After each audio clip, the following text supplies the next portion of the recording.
हर हर महादेव। मेरा नाम मितेश राय और मेरा ये चैनल है द डिवाइन टॉक्स। और मेरे साथ आज बैठे हैं श्री अंशुमान जी महाराज, जो एक कथावाचक हैं, एक ज्योतिष आचार्य हैं। और आज हम इनसे बात करने वाले हैं कि सनातन धर्म क्या है, देव कौन है, आखिर ये ब्रह्मांड की उत्पत्ति कैसे हुई है। तो आइए जानते हैं श्री गुरु जी के मुख से ये बातें कि आखिर ये चीज़ हुई कैसे है। तो हर हर महादेव। जय श्री राम, जय श्री राम। आप सभी को मैं जय श्री राम कहता हूँ। तो गुरु जी, पहले आप ये बताइए, आप अपने बारे में कुछ बताइए कि आप इस धर्म के मार्ग पर कैसे बढ़े आगे। कोई तो आपके एक रोल मॉडल, एक मेंटर होंगे, तो कुछ आप अपने बारे में बताइए। जी, मैं तो जैसे पहले कहते हैं ना, नॉर्मल ना, तो मेरे घर में कोई ऐसा धार्मिक है और मैं तो कर्म करते करते करते सनातन धर्म की तरफ से, माने सनातन धर्म को देखते हुए कि कैसे सनातन धर्म हमारा एक मर्यादा है, जैसे बड़ों का सम्मान करना और गुरुओं के शरण में रहना, संतों के शरण में रहना, भगवान के शरण में रहना। तो वो अब पहले से ही ये संस्कार हमारे परिवार से मुझे प्राप्त हुआ था। तो संस्कार को मैं माने उसी संस्कार पे चलते चलते चलते चलते चला ही गया। तो पता नहीं परमात्मा की कृपा कब हुई कि जो मुझे सनातन धर्म की तरफ उन्होंने लेकर आया और सनातन धर्म के प्रति मुझे काफ़ी रुचि हो गई और मैं आज वही सनातन धर्म में जुड़ गया फिर। तो गुरु जी, आपके हिसाब से सनातन धर्म है क्या? आखिर इस शब्द का, सनातन धर्म का मतलब क्या है? सनातन धर्म में एक परमात्मा का कृपा से सनातन धर्म का न तो आदि है न तो अंत है, ये तो सदा ही चला आ रहा है। तो सनातन धर्म का मतलब होता है कि जैसे संतों और महात्माओं के मुखारविंद से हमने सुना है कि सनातन जो होता है एक मार्ग है। सनातन जो है एक मार्ग है। जैसे कहा जाता है कि सत्य ही ईश्वर है और आत्मा ही सत्य है, मोक्ष ही ये सत्य है। ये सनातन धर्म के द्वारा हमें प्रेरणा मिलती है जिससे हम परमात्मा को प्राप्त कर सकते हैं। कहा जाता है किसी माने हम संतों के मुख से ये भी सुने हैं कि सनातन, स माने सत्य को, न माने नाता, माने सत्य से प्रेम और सत्य से ऐसा आप नाता जोड़ लो। और किसको? तन माने इस शरीर को अपने परमात्मा के प्रति इतना लगाव बढ़ा दो कि जिससे कि वो सनातन धर्म जैसे हम ईश्वर को प्राप्ति कर सकते हैं। जैसे होता है कि हमारी आत्मा और ईश्वर, हमारी आत्मा जो है, कहते हैं कि लोग भैया आत्मा को परमात्मा में, माने आत्मा को परमात्मा में लीन कर लो, तब जाकर हमारा मोक्ष हो जाता है। तो वैसे ही ये भगवान के द्वारा ये एक अंश जितने मानव के अंदर होता है, ये आत्मा जो होता है परमात्मा का एक अंश है सबके प्रति। तो जैसे हर मानव परमात्मा के प्रति ध्यान करके, पूजन पाठ करके, उनके भक्ति करके, तो वो परमात्मा में लीन हो जाते हैं, फिर जैसे उनको मोक्ष की प्राप्ति हो जाती है। तो सनातन धर्म क्या है? एक मर्यादा की हमें मार्ग बताती है कि हमें कैसे रहना चाहिए, कैसे चलना चाहिए, कैसे क्या करना चाहिए। इसी को सनातन धर्म कहते हैं। आपके हिसाब से त्रिदेव, जिसे हम भगवान शिव, विष्णु और ब्रह्मा, आखिर इनकी उत्पत्ति कहाँ से हुई, आए कहाँ से? देखिए, इनकी उत्पत्ति तो जहाँ पुराणों में कहा जाता है कि जैसे मैंने शिव पुराण पढ़ा था, तो शिव पुराण में कहा जाता है कि बाबा शिव, जैसे शिव भोलेनाथ के द्वारा उनके मानसिक ऐसे विचार करते करते तो उनके हाथ से नारायण की उत्पत्ति हुई। फिर नारायण के द्वारा नारायण जी से कहा गया, भगवान विष्णु जी से, कि आप सृष्टि के आगे के निर्माण करिए। तो भगवान विष्णु भगवान शिव जी का ध्यान कर रहे थे, करते करते उनके नाभि से कमल की उत्पत्ति हुई, कमल के द्वारा ब्रह्मा जी की उत्पत्ति हुई।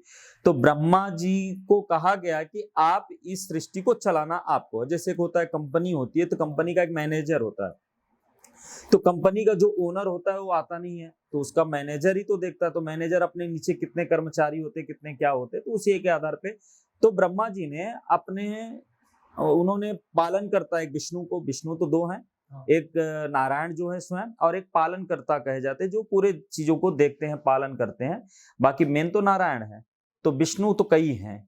तो कहने का मतलब विष्णु की उत्पत्ति हुई, तब एक रुद्र भगवान की उत्पत्ति हुई जो ब्रह्मा जी के मस्तिष्क से रोते हुए प्रकट हुए थे, तभी सो त्रिदेव कहे जाते हैं, दो, ब्रह्मा विष्णु रुद्र। अच्छा, रुद्र, ब्रह्मा विष्णु रुद्र। ओके, तो उसके बाद हम आते हैं ब्रह्मांड। ब्रह्मांड की उत्पत्ति कैसे हुई? ब्रह्मांड की उत्पत्ति जैसे शिव पुराण और भविष्य पुराण में अलग अलग पुराणों में अलग अलग मत दिया जाता है। तो जैसे हम शिव पुराण की बात करें तो जैसे कि ब्रह्मा जी की जब उत्पत्ति हुई थी तब भगवान शिव जी ने ब्रह्मा जी से कहा कि हे ब्रह्मदेव, आप इस सृष्टि का निर्माण करो। तो ब्रह्मा जी मन में सोचने लगे कि इस सृष्टि का निर्माण मैं करूं तो कैसे करूं। तो मन में विचार ही कर रहे थे तो उन्होंने जल लिया। जल लेकर के महादेव का नाम लेकर के जल को ऐसे अंजलि से उछाल दिए ऊपर, तो एक स्वर्ण रूप का अंडज प्रकट हुआ। तो ब्रह्मा जी मन में सोचने लगे, भाई ये अंडज आया तो अभी तो मैंने जल उछाला तो जो अंड आया, तो इस अंड को देख करके ब्रह्मा जी बड़े सोच में डूब गए कि भाई अब मैं करूं तो क्या करूं। तो उन्होंने भगवान विष्णु को सुमिरन किए, भगवान को याद किए, काफी वर्षों तक तपस्या की। तब भगवान नारायण जब प्रकट हुए तो ब्रह्मा जी से पूछे कि आपने हमें याद किया तो किस कारण से याद किए, वो मुझे बताने का कृपा करे। तो ब्रह्मा जी ने कहा कि भगवान मैं क्या बताऊं, भगवान शिव जी ने ऐसा ऐसा मुझे कहा था कि सृष्टि का निर्माण करो। तो मैं सृष्टि के निर्माण करने के लिए मैं जल लिया अंजलि पे, महादेव का नाम लिया और वैसे जल को उछाल दिया ऊपर, तो ये स्वर्ण का अंडज प्रकट हुआ। अब इस अंडज को मैं क्या करूं, मुझे तो कुछ समझ में नहीं आ रहा है। तो भगवान नारायण ने कहा इसी अंडज से पूरे ब्रह्मांड की उत्पत्ति होगी। तो ब्रह्मा जी ने, तब भगवान विष्णु ने जैसा जैसा कहा उसी तरह ब्रह्मा जी ने सुने और शांत हो गए और भगवान महादेव का ध्यान करने लगे। उसी अंडज में भगवान नारायण प्रवेश किए और जिससे ब्रह्मा, पाताल, आकाश, पृथ्वी का उन्होंने वहां से निर्माण किए, तब जाकर के ब्रह्मांड का निर्माण हुआ। अच्छा, इसके बाद हम आते हैं सप्तऋषियों पे। जी, सप्तऋषि कौन है? सप्तऋषि ब्रह्मा जी के मानस पुत्र थे, जिनका नाम कश्यप ऋषि थे, अत्रि जी थे, वशिष्ठ जी थे, जमदग्नि जी थे और भरद्वाज जी थे। तो ऐसे सप्तऋषि थे जिनको ब्रह्मा जी ने कहा कि सृष्टि का निर्माण करने के लिए कहा गया। तो इन सप्तऋषियों के द्वारा जब ब्रह्मांड का माने मानव का सृष्टि के लिए कहा गया था, तो उस समय तो जब आकाश पाताल का जब निर्माण हुआ तब भगवान शिव जी की प्रेरणा हुई थी उनको कि आप स्त्री और पुरुषों का निर्माण करो। तो जिससे उन्होंने अपने शरीर के दो भाग बनाए। तो दाहिने अंग से पुरुषों की उत्पत्ति करके भगवान शिव ने या ब्रह्मा जी ने? ब्रह्मा जी ने। तो ब्रह्मा जी को आदेश भगवान शिव जी ने दिया था, तो उसी के द्वारा वो दाहिने अंगों से पुरुषों की उत्पत्ति करते थे, बाएं अंगों से स्त्रियों की। तो वैसे ही उन्होंने पूरे जगत का सृष्टि का निर्माण हुआ। तो ये मानस पुत्र हैं ब्रह्मा जी के, तो जिन्होंने पूरे सृष्टि का निर्माण इन्होंने किया। और फिर इनका तो कर्म था कि सृष्टि को आगे बढ़ाना था, प्लस जो धर्म के प्रति, धर्म का मार्ग कैसे हमको चलना चाहिए, कैसे हमको भगवान का ध्यान करना चाहिए और सत्य के मार्ग पे चलना चाहिए, तपस्या करना चाहिए, माने ये पूरा ब्रह्मा स्पिरिचुअल रास्ता दिखाने का काम ये सप्तऋषि ब्रह्मा जी ने सप्तऋषियों को दिया। तो सप्तऋषियों के आधार पे ये सनातन धर्म चलता रहा। अच्छा, इसके बाद आते हैं हम ग्रहों पे। ग्रह को लेकर आपका क्या कहना है? हमारे 9 ग्रह हैं। तो 9 ग्रह तो कहे जाते हैं, लेकिन इसमें 2 और होते हैं, जैसे कि कहा जाता है कि प्लूटो हुए, नेपच्यून हुए, तो ये तो वारुण का सबका गणना किया जाता है। तो कहने का मतलब 9 ग्रह हुए, तो 9 ग्रहों में सर्वप्रथम सूर्य भगवान की गणना होती है, फिर चंद्रमा की होती है, फिर मंगल की होती है, फिर बुध की, गुरु की, शुक्र और शनि, राहु केतु। राहु केतु तो जो थे वो दोनों तो एक ही थे, तो उनके धड़ अलग अलग होने के नाते राहु केतु हुए।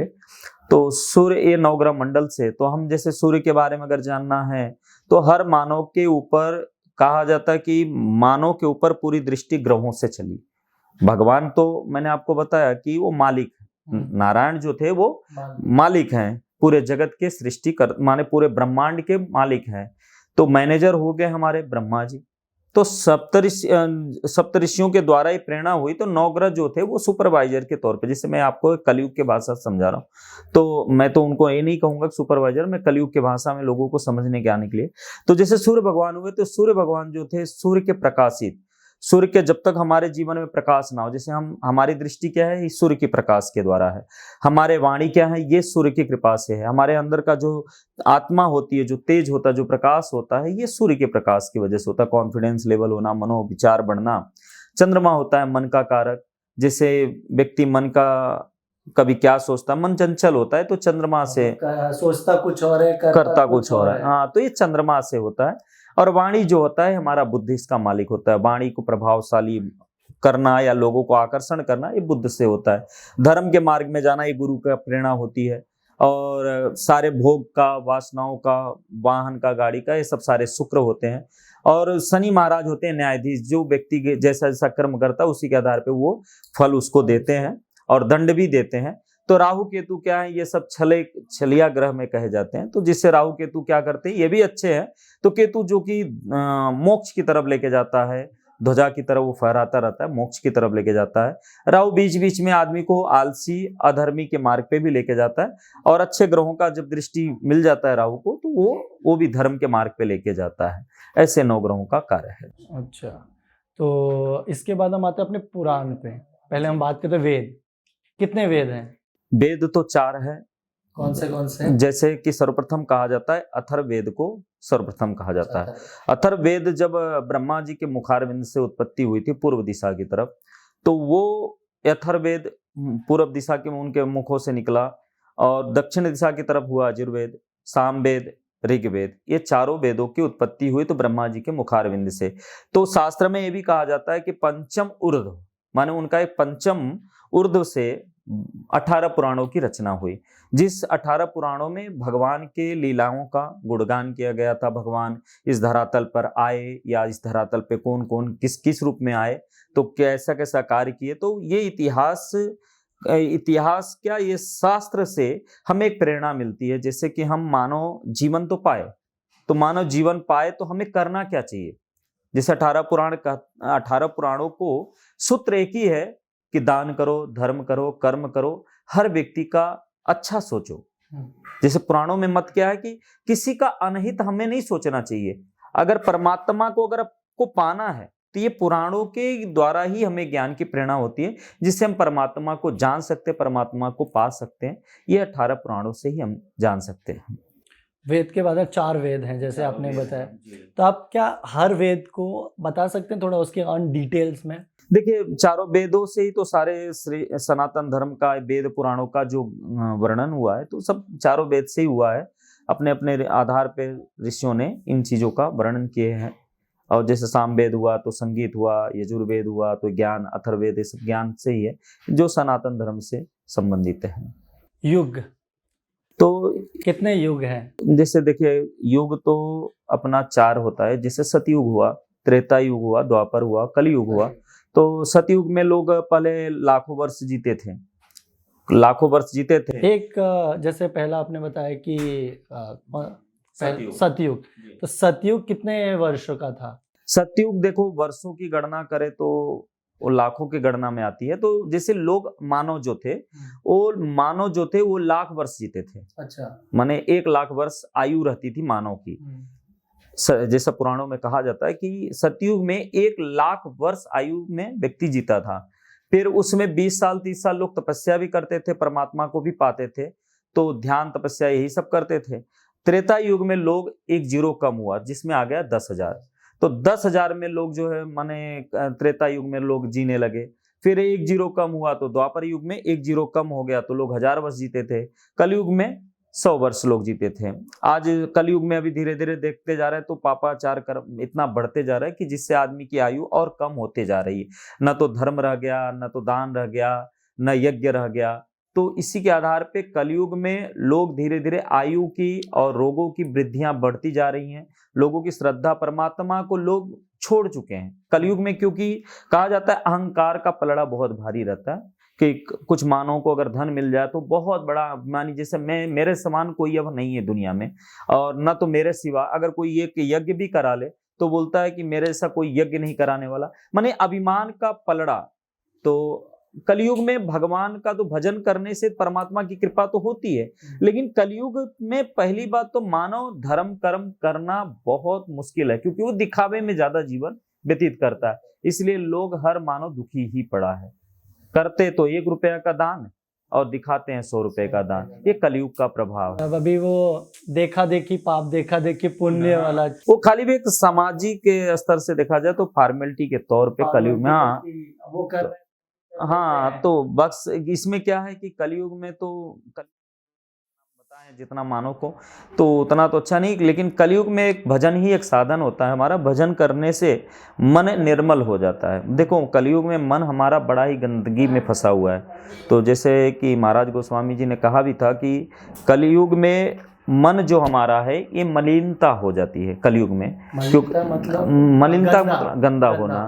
तो जैसे कहते हैं कि कोई व्यक्ति, इस पे हम अगर कभी दूसरे दिन मौका मिलेगा तो हम कलयुग के बारे में हम बहुत बढ़िया विस्तार से रूप से हम बताएंगे। तो इसके लिए हम कलयुग में संक्षिप्त में ही वर्णन करते हैं। ठीक है। और सनातन धर्म हमें कौन से कर्म करना सिखाती है? सनातन धर्म जैसे कि हमको अहिंसा हुआ, और दान हुआ, दया हुआ, क्षमा हुआ, और जब तब, ये सब हमें सनातन धर्म से प्रेरणा मिलती है कि हमें किसी के प्रति गलत नहीं सोचना चाहिए, किसी के प्रति हमें गलत नहीं करना चाहिए। कोई अगर हमें कुछ कड़वाहट अगर बड़ा अगर है, तो अगर हमें कुछ बोल दिया है तो उस पे हमें उसको प्रेम से, कहा जाता है कि अगर आप, जब आप हिंसा पे उतर आते हैं तो हिंसा पे करते करते तो आदमी की जीवन कोई सुख नहीं होता है, कोई आनंद नहीं होता है। तो सुख अगर पाना हो तो अहिंसा परमो धर्म कहा जाता है सनातन धर्म का। तो कहने का मतलब कोई अगर आपको कुछ बोला है तो अपने मन को शांत रख के निकल जाओ, या तो उससे प्रेम से, भैया मैंने गलती क्या किया। तो व्यक्ति सामने वाला कितना भी कठोर होगा तो पिघल ही जाएगा, वो बोलेगा कि यार गलती कर दिया, ये आदमी तो बहुत सज्जन था, इसको मैंने, वो खुद आपसे उल्टा क्षमा मांगने लगता है। और अगर कोई गलती भी करता है तो उसे तुरंत क्षमा कर देना चाहिए, ये सनातन धर्म हमें बताती है। तो जैसे कि हम क्षमा करना, दान भी करना हमको सनातन धर्म बताती है। तो दान करने का मतलब जैसे गरीब असहायों को अगर आप दान करते हैं तो ये सनातन धर्म से हमें प्रेरणा मिलती है। जब तब हुआ तो सनातन धर्म से हमें मिलती है कि जिस परमात्मा कृपा से हमें सर्वस्व प्राप्त हुआ है, या तो वाहन हो, गाड़ी हो, घर हो, धन हो, अन्न हो, जो भी कुछ मिला है परमात्मा कृपा से, उसका सदुपयोग करना चाहिए, ये सनातन धर्म हमें बताती है। ठीक है। सनातन धर्म के द्वारा ये मार्ग पर जाके, ऐसे हम कह सकते हैं, हम भगवान ईश्वर को कैसे प्राप्त कर सकते हैं? क्योंकि ये कलयुग है।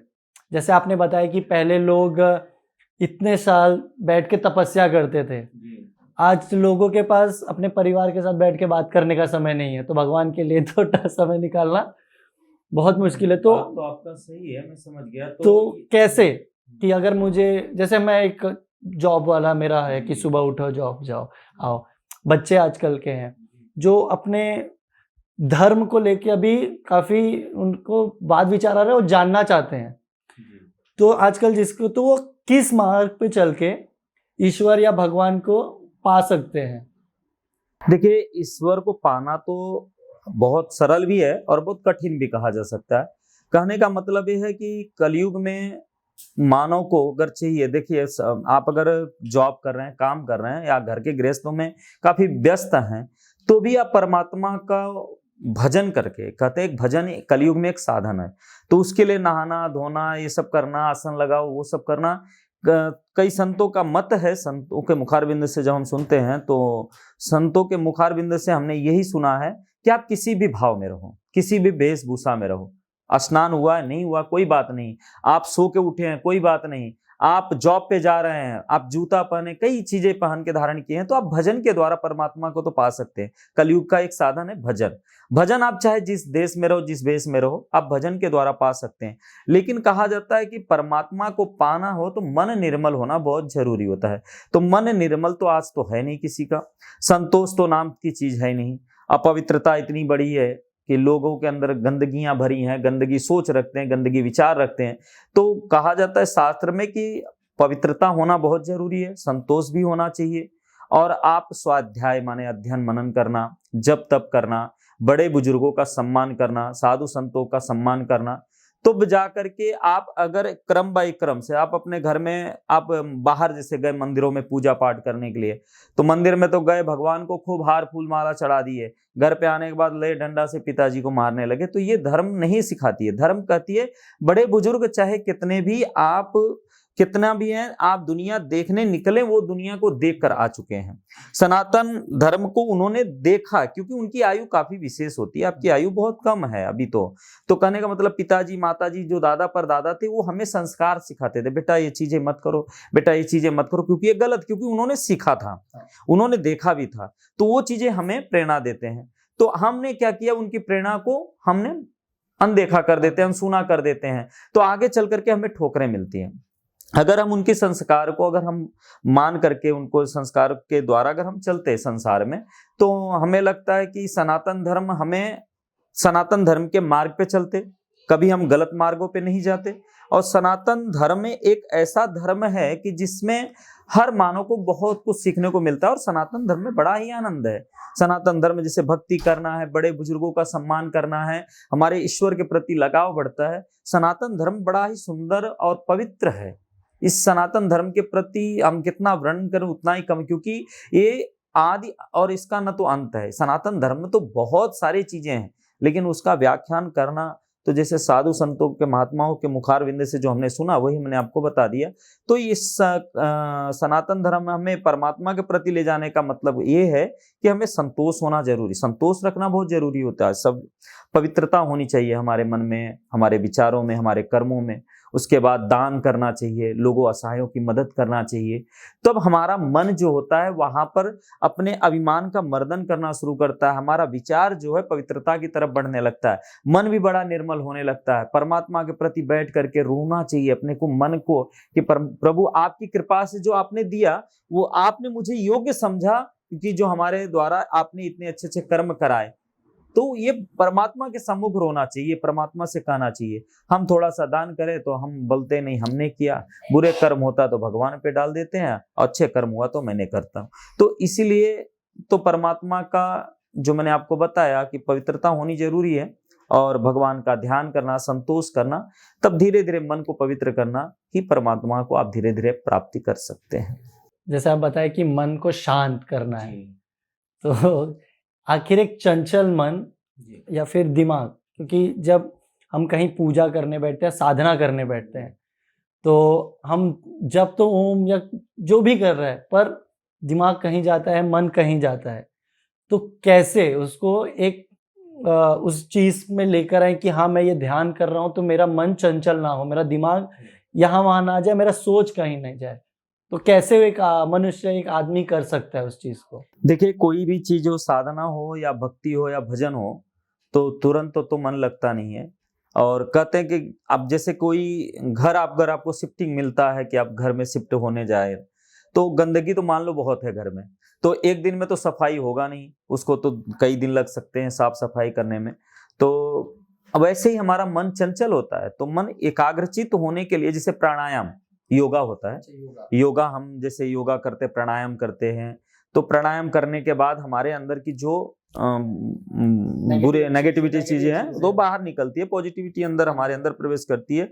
तो हमारे इंद्रियों को जैसे हम प्राणायाम करते हैं, योगा करते हैं, तो इससे हमारी इंद्रियां जो शुष्क होती हैं, जो नेगेटिविटी चीजें देती हैं हमारे अंदर डालते हैं, तो वो चीजें तो बाहर निकल जाता है। अब हम योगा प्राणायाम करने के बाद हमें ओम का ध्यान करना चाहिए 10 मिनट 15 मिनट, तो धीरे धीरे मन एकाग्रचित होना शुरू हो जाता है। जब मन एकाग्रचित होता है, नहीं भी होता है तो भी आप बैठ करके भगवान का भजन करोगे, आज नहीं कल परसों नरसों आपका ध्यान एक बार परमात्मा में जरूर लग जाएगा। वो परमात्मा जिस दिन कृपा कर दी उस दिन आपका ध्यान परमात्मा के प्रति लग जाएगा। बाकी सनातन धर्म में त्यौहार, जैसे बहुत हमारे में इम्पोर्टेंस त्यौहार, जैसे दशहरा, महाशिवरात्रि अब भी गया, अभी होली आने वाला है, तो आप इन त्योहारों के बारे में कुछ बताइए कि जो सनातन धर्म में सबसे इम्पोर्टेंट, या सारे त्यौहार हमारे में इम्पोर्टेंट है, पर जो हमारे लिए काफ़ी महत्वपूर्ण है एज अपने धर्म के लिए या फिर एक शिक्षा के लिए, तो उसके बारे में आप क्या कहेंगे? देखिए, मैं तो आपको यही कहूंगा कि धनतेरस हुआ, दीपावली हुआ, ये सारे जितने त्योहार हैं, इन त्योहारों से तो हमें एक प्रेरणा तो जरूर मिलती है, और इन त्योहारों के बारे में हम कितना भी बोले उतना ही कम है, क्योंकि कहा जाता है, जैसे अभी आपने कहा शिवरात्रि गया अभी, तो ये शिवरात्रि का तो त्योहार में तो हम नहीं बोल सकते हैं इसको, जहां तक हम मान सकते हैं कि परमात्मा की ये मार्ग है, परमात्मा की दिया हुआ एक मार्ग है जिससे हम प्रभु को पा सकते हैं। जैसे कहा जाता है कि शिवरात्रि मनाते क्यों? हाँ, ये एक सवाल है। तो शिवरात्रि मनाने का कारण क्या हुआ? जैसे शिव पुराण में बताया जाता है कि शिव पुराण में बताया गया है कि जैसे कि सर्वप्रथम भगवान शिव जी प्रकट हुए थे, तो प्रकट होकर के ब्रह्मा और विष्णु जी को, नारायण भगवान को, ब्रह्मा जी को उन्होंने दीक्षा दिया था शिवरात्रि के दिन ही। तो उसी दिन से वो शिवरात्रि मनाया जाता है, क्योंकि भगवान शिव जी ने कहा कि आज का बड़ा ही पावन पवित्र दिन है, मैं आप सबको दीक्षा दिया। किस चीज का दीक्षा दिया उन्होंने जैसे गुरु मंत्र, अच्छा गुरु मंत्र दिए कि आज से हम आपको दीक्षित देते। कहा जाता है कि जब तक दीक्षा ना लिया जाए व्यक्ति का, तो वो जन्म नहीं माना जाता है। अच्छा। जन्म अगर व्यक्ति ना माने, आप जन्म तो ले लिए, लेकिन जब तक आप गुरु से दीक्षा नहीं लिए तब तक आपको जन्म नहीं माना जाता है। इसलिए ब्रह्मा जी को, भगवान विष्णु को उन्होंने गुरु मंत्र दिया, दीक्षा दी है।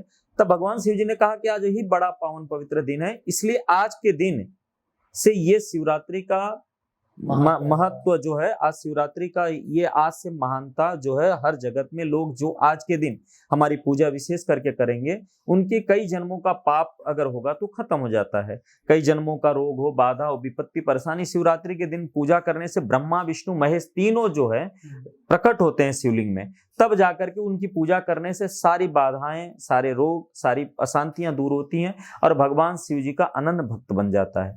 तो उसी दिन से ये शिवरात्रि मनाया जाता है। अब जैसे कहा जाता है होली, अगर होली की सनातन धर्म के त्योहारों से देखा जाए तो ये हमारा वर्ष, जो पुराना वर्ष होता है, न्यू ईयर कह सकते हैं। हाँ, न्यू ईयर जैसे कहा जाता है। जैसे अंग्रेजों ने जनवरी मनाया, हमारे गुजरातियों में लोग दीपावली को ही मनाते हैं। तो हमारे सनातन धर्म का जो नया वर्ष होता है ये होली के बाद से माना जाता है, क्योंकि होली का जो त्योहार मनाया जाता है पुराना वर्ष व्यतीत होता है। अच्छा। जैसे हम रंग लगाते हैं किसी के चेहरे पे, तो आज तो केमिकल पाउडर सब लगाते हैं, तो पहले अबीर गुलाल जैसे लगाया जाता था। उस समय बड़े लोगों को हम तिलक लगा करके प्रणाम करते थे।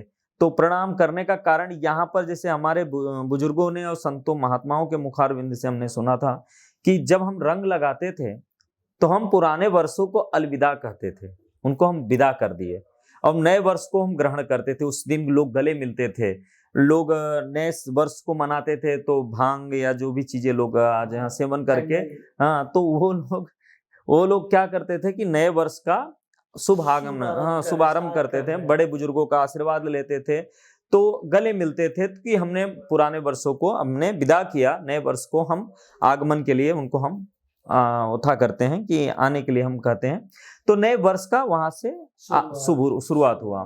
तो इसीलिए अपना ये त्योहार होता है। दिवाली तो प्रभु राम जी का आगमन के वजह से हुआ, और इसमें तो कई चीजें, देखो होली में तो और बहुत सारे प्रश्न का उत्तर है, लेकिन मैं आपको ये सनातन धर्म से जुड़ी हुई चीजें कहूंगा। तो दीपावली त्योहार हुआ तो हमारे घर में साफ सफाई होती है, हमारे घर में पूजा किया जाता है, माँ लक्ष्मी जी का पूजन होता है, धनतेरस धन को लेकर किया जाता है। कई त्योहार हैं जो अपने अपने नए वर्षों को लोग मनाते हैं। इसी तरह मुख्य त्योहार सनातन धर्म का है। आप कुछ अपने मन से सनातन धर्म के बारे में ऐसा कुछ बता सकते हैं जो आजकल के लोग इन द सेंस पीढ़ी, जैसे यंगस्टर्स हम हो गए, हमारे मम्मी पापा का एक जनरेशन है, दादा दादी का जनरेशन है, जो आजकल लोग काफ़ी एक इस ज्ञान से जुड़ रहे हैं। सनातन धर्म हो गया या फिर भगवत या गीता या रामायण जो भी है, तो इसके बारे में आप एक अपने जो आपको जानकारी है जो लोग नहीं जानते, आप कुछ देखिए, सनातन धर्म में ही, मैंने आपको वही कुछ टाइम पहले भी कहा, सनातन धर्म ही बड़ा पावन पवित्र धर्म है। ये सनातन धर्म हमें एक जीना सिखाती है, हमें कैसे जीवन चलना चाहिए, कैसे जीवन जीना चाहिए, हमारे जीवन शैली कैसा होना चाहिए, हमें बड़े बुजुर्गों का कैसा सम्मान करना चाहिए, माता पिता को। आज जैसे कि सनातन धर्म से जितने लोग भटके हुए हैं वो माता पिता का अपमान करते हैं, गुरुओं को, साधु संतों का, वेद को, पुराणों को, भगवान का, सब अवहेलना करते हैं। तो अगर सनातन धर्म से जुड़े रहने वाले व्यक्ति कभी मर्यादा के विपरीत नहीं जाते हैं, क्योंकि सनातन धर्म हमें एक मर्यादा सिखाती है कि हमें किस मर्यादा में रहना चाहिए, किस मर्यादा को हमें कार्य करना चाहिए। तो मर्यादा कैसे हमको मिलता है, जैसे हमारे बुजुर्ग, जो बड़े बुजुर्ग थे, वो सनातन धर्म को फॉलो करते थे, उनके आधार पे चलते थे, तो वो हमें प्रेरणा देते थे, बेटा ये चीज बुरा है, ये चीज मत करो। जैसे आज के बच्चे को अगर हमारे बुजुर्ग माता पिता अगर सम्मान, बेटा की जैसे कि गलत मार्ग पे जा रहा है, माता पिता अगर उस चीज को मना करते तो बच्चे क्या कहते हैं, ये तुम्हारे पुराने संस्कार ही नहीं है, ये तुम्हारी संस्कार नहीं है, तुम बुजुर्ग हो चुके, तुम्हारे पुराने ख्यालात हैं। तो पुराने और नए ख्यालात नहीं है, जो आज का नया ख्यालात कहा जाता है, सनातन के विपरीत है जी, सनातन के विपरीत है। जो पुराने जो ख्यालों के थे, लोग स्वस्थ रहते थे, फिट रहते थे, वो अपने परमात्मा के प्रति वो भले कहीं भी कुछ करते थे, भाव था उनके अंदर, वो भोलापन था, इसलिए परमात्मा उन लोगों की भक्ति स्वीकार कर लेते थे। पहले के लोग कहा जाता था कि कपड़े उठाकर ऐसे आसमान फेंक देते तो सूख जाता था, आज क्यों नहीं सूख पाता है? पहले के अगर हवन होता था तो परमात्मा की मूर्तियां, घंटी हिलने लगती थी, अब नहीं हिलती। क्यों? क्योंकि वो सनातन के विपरीत लोग चलने लगे। जैसे आज लोग कहीं भी होता है मदिरा पान करने लगते हैं, मांस भक्षण करने लगते हैं, तो सनातन धर्म हमें नहीं सिखाती है। सनातन धर्म कहती है हर जीवों के ऊपर दया करो, अहिंसा परमो धर्म। तो हम लोग अहिंसा को हटा करके हिंसा के मार्ग पे आ गए, तो हिंसा हमने उत्पन्न उसको कर दिया, माने सनातन से विपरीत चलने लगे। सनातन धर्म कहती है कि अहिंसा पे चलो, बड़े बुजुर्गों की बात मानो, गुरुओं की बात मानो, साधु संतों की बात मानो, वेद पुराण क्या कह रहा है? वेद पुराण हमें माने इतिहास, लोग कहते हैं ये इतिहास है, ये लोगों ने लिख पढ़ दी। अरे लोगों ने लिखा पढ़ा नहीं, ये परमात्मा की कृपा से ये हमें एक जीने का मार्ग बताने के लिए, जैसे भगवत गीता हुआ और वेद पुराण हुआ, रामायण हो गया, तो ये हमें एक जीवन जीने का तरीका, जो व्यक्ति आज तक भी अगर सनातन धर्म की मर्यादा में चल रहे हैं, वो व्यक्ति अपने जीवन में बहुत सुखी हैं। क्योंकि जो सनातन धर्म के विपरीत जल करके कार्य कर रहे हैं वो हमेशा अशांत हैं, और जो सनातन धर्म के मार्ग पे चल रहे हैं उनसे आप मिलिए, उनके चेहरे पे खिलावट अलग होती है, उनके अंदर प्रसन्नता अलग होता है, उनका सोच अलग होता है।